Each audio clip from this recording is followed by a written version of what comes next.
Hello, Azrinok. I hope I'm pronouncing your name correctly. I just looked at your video on absurdism a few days ago, and I've been thinking about that a bit.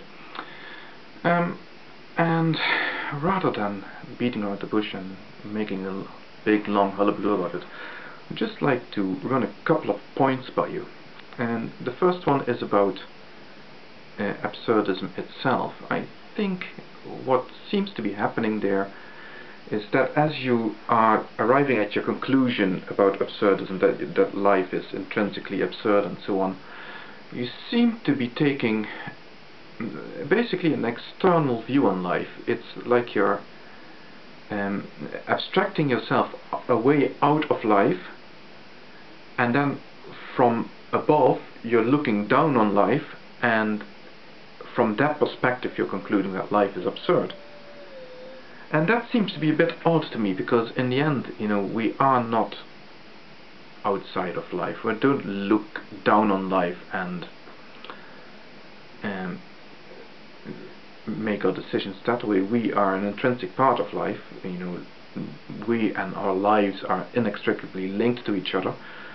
So the only real valid perspective that we can take as human beings is the perspective from the inside out, as living beings.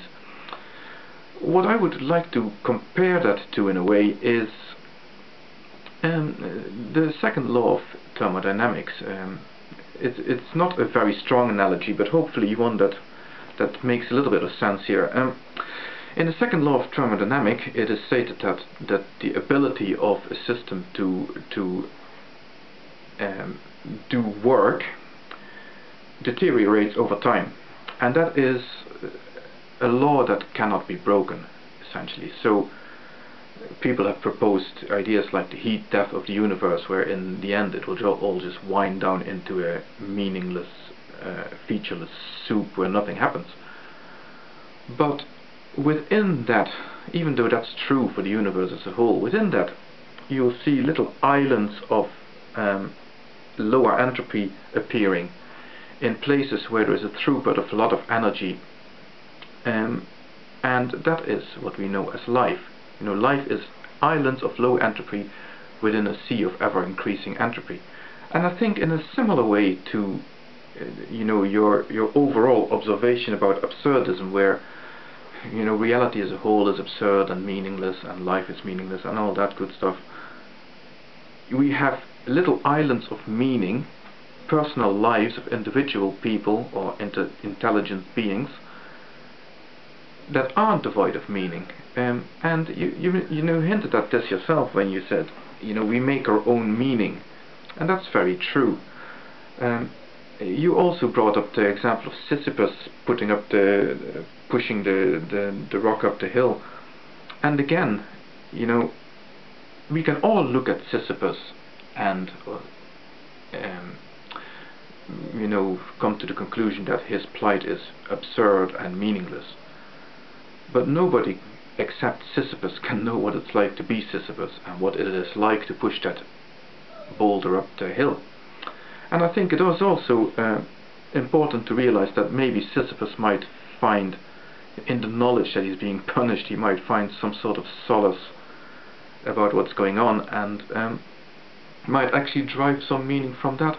And again, you're right, on the whole it's absurd, but personally it might make his life meaningful.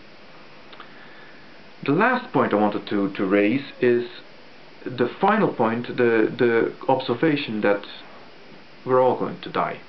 And that is of course very true. And that as a sort of ultimate decider of the meaninglessness of life, the absurdity of life.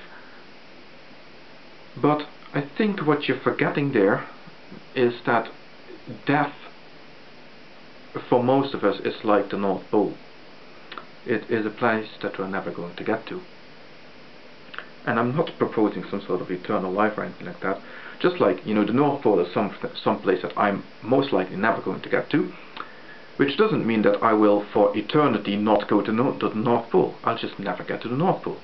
And in the same way, I'm never going to be dead, because that is an impossible situation for me to be in, being dead.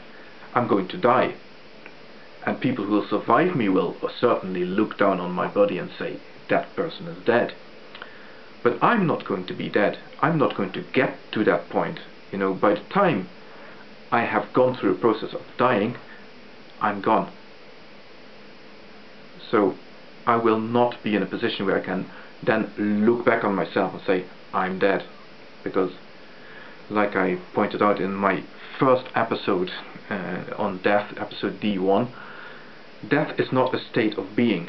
I can be big, small, I can be here, I can be there, but I can't actually be dead. It's an artifact of our language, you know, it's a meaningless concept, being dead.